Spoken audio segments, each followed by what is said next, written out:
Howdy folks, welcome to Happy Trails Hiking. Kay and I were on a recent trip with the RV and we were navigating using Google Maps on our phones. Google Maps is great for a car, but it doesn't take into consideration the dimensions of an RV, particularly the length of the trailer, particularly when you're going on a gravel road and you go through a deep valley for water drainage purposes. We almost scraped. So we decided to get some navigational assistance that was really designed for the RV use case. So what I've got here is a Garmin RV 780 with traffic info.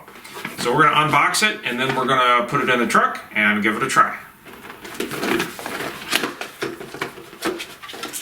So first you have the GPS device itself with a welcome message in at least one language, actually at least two languages. And we have some lovely cardboard packaging. We also have a cord with cigarette lighter adapter, and a standard USB cord, mounting hardware, and some instructions. Let's give it a try. I got it set up. Matt, are you proud? Yeah, it looks good. Yeah, okay.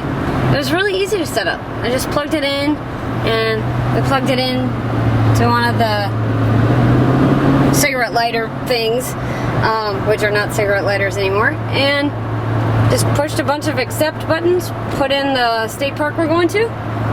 And you also put in information about our rig. You had to put in the length of the trailer and the length of the truck, well, all in one. And you put in the weight, the height, the width, and that's actually really important. That's one of the reasons we got it, was so that the routing could account for the size of the whole rig. So hopefully that's what happens. It's supposed to do that. So to talk about the mounting, this is just a suction cup. We decided we didn't want it in the middle of the windshield. We wanted it suction cup to the dashboard. So it's working pretty well. Yeah, hopefully that holds. I guess I'm the one who gets to talk about our GPS, and it has a where to and a view map, and it's also hooked to my phone, so there's an app that has just one screen that I put the where to in, and then it does the map. But some of the neat features that it has is you can ask it about cities ahead and it'll list them. You can also do elevation and trip data. It connects to your phone, and then you can find out up ahead. So if you got a rest area up ahead or whatever, also does traffic, turns, weather, so on and so forth. You can also edit your route and stop here, and you can mute her if you get tired of listen to her talk. So those are nice. I haven't used the photo live feature yet. But I haven't really felt like I've needed it.